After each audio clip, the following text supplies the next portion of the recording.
रुक गया, और जहां पर रुका तब उसको क्या बोल रहे हैं, प्राइमरी ओसाइट। तो देखो लिखा हुआ है meiotic division start and stop at diplotene, है ना, ऑफ प्रोफेज 1, मतलब प्रोफेज 1 के डिप्लोटीन स्टेज में वो जाकर रुक गया, और जैसे ही रुका अपन उसको क्या बोल रहे हैं, प्राइमरी ओसाइट, प्राइमरी ओसाइट। तो देखो प्राइमरी ओसाइट मिला क्या।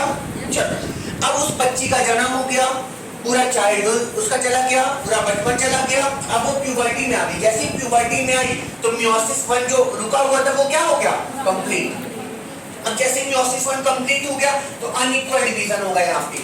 एक बन गई फर्स्ट पोलर बॉडी, देखो लिखा हुआ है क्या, और दूसरा क्या बन गया, सेकेंडरी oocyte, सेकेंडरी oocyte। अच्छा सेकेंडरी oocyte यहाँ के रिस्पेक्ट में अपन को पता है, अगर फॉलिकल के रिस्पेक्ट में बोले तो कौन से फॉलिकल में, हाँ इसमें टर्सरी में तो हो रहा था, है ना। तो टर्सरी फॉलिकल जो है वो अपने अंदर प्राइमरी oocyte दबा के रखती है, और फिर वही प्रेजेंट रहती है बर्थ, चाइल्डहुड, है ना, प्यूबर्टी, और जैसे प्यूबर्टी होता है तो उसी टर्सरी फॉलिकल के अंदर क्या हो जाता है, मियोसिस 1 कंप्लीट। और जैसे मियोसिस 1 कंप्लीट होता है तो फर्स्ट पोलर बॉडी और सेकेंडरी oocyte।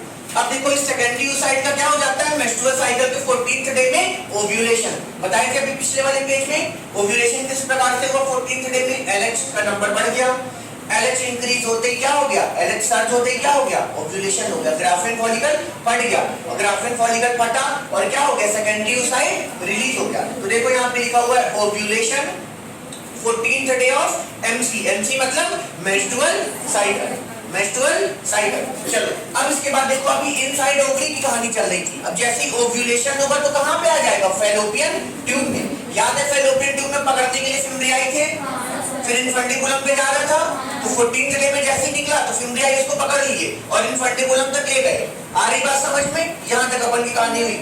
अब वहां पे वो यहाँ से ओवम चलता हुआ जा रहा है, कहां तक पहुंचा, एम्पुलरी जंक्शन या एम्पुलरी स्टमस जंक्शन तक, एम्पुलरी रीजन या एम्पुलरी स्टमस जंक्शन तक, वहां तक गया।